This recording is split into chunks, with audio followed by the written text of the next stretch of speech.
प्रश्न नंबर 6 बिंदु पथ में से आएगा।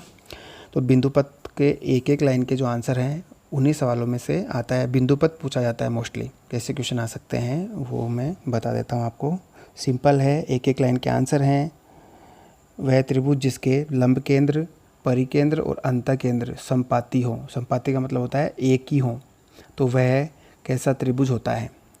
कोई त्रिभुज है, उसका लंब केंद्र जो है वो भी सेम है, परिकेंद्र भी सेम और अंतकेंद्र भी सेम है। तीनों ये हैं, ये सेम होते हैं, तो वो कौन सा त्रिभुज होता है। इसका आंसर है समबाहु त्रिभुज। इसका अंतकेंद्र, परिकेंद्र और लंब केंद्र तीनों एक ही स्थान पर होते हैं। दूसरा सवाल, दो समांतर सरल रेखाओं से समान दूरी पर रहने वाले बिंदुओं का बिंदुपथ क्या होगा।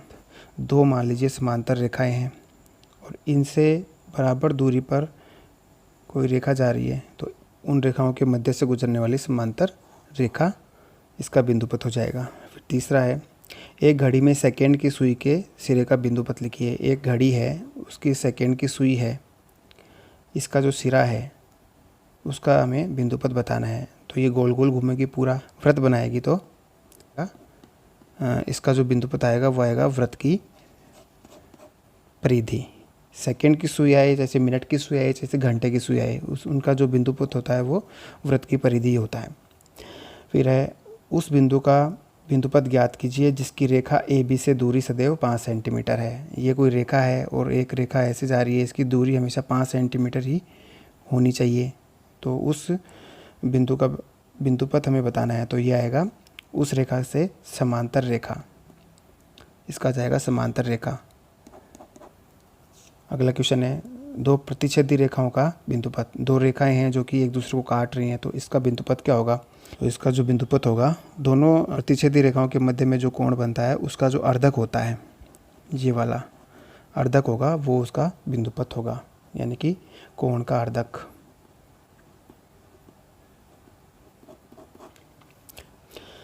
अगला प्रश्न है, बिंदुपथ को परिभाषित कीजिए। तो बिंदुपथ की परिभाषा आपको याद करनी है। तो बिंदुपथ की परिभाषा के अनुसार किसी बिंदु का बिंदुपथ वह पथ होता है जो दिए गए प्रतिबंधों का पालन करता है। किसी दिए गए बिंदु का बिंदुपथ वह पथ है जो दिए गए प्रतिबंधों का पालन करता है।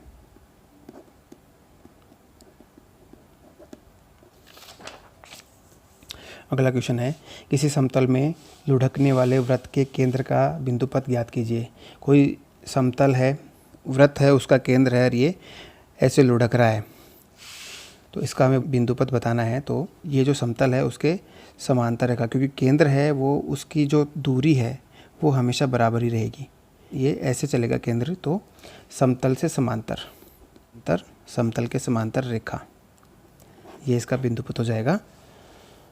फिर अगला है, त्रिभुज की तीनों भुजाओं से समदूरस्थ बिंदुओं का बिंदुपथ लिखिए। त्रिभुज की तीनों भुजाओं से, ये कोई त्रिभुज है, इसकी तीनों भुजाओं से समदूरस्थ, यहाँ से भी, यहाँ से और यहाँ से, तीनों भुजाओं से बराबर दूर हो, तो एक अंदर एक वृत्त बनता है और उसका जो केंद्र होता है उसे कहते हैं अंतकेंद्र। ये तीनों भुजाओं से बराबर होता है, शीर्षों के समद्विभाजन से बनता है, और ये अंतकेंद्र होता है, ये तीनों भुजाओं के बराबर दूरी पर स्थित होता है।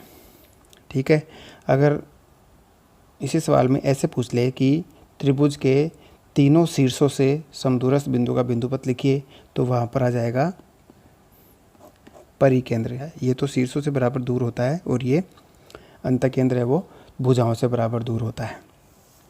अगला क्वेश्चन है, घड़ी के पेंडुलम के सिरे का बिंदुपथ लिखिए। घड़ी का पेंडुलम है वो हमेशा ऐसे चलता है,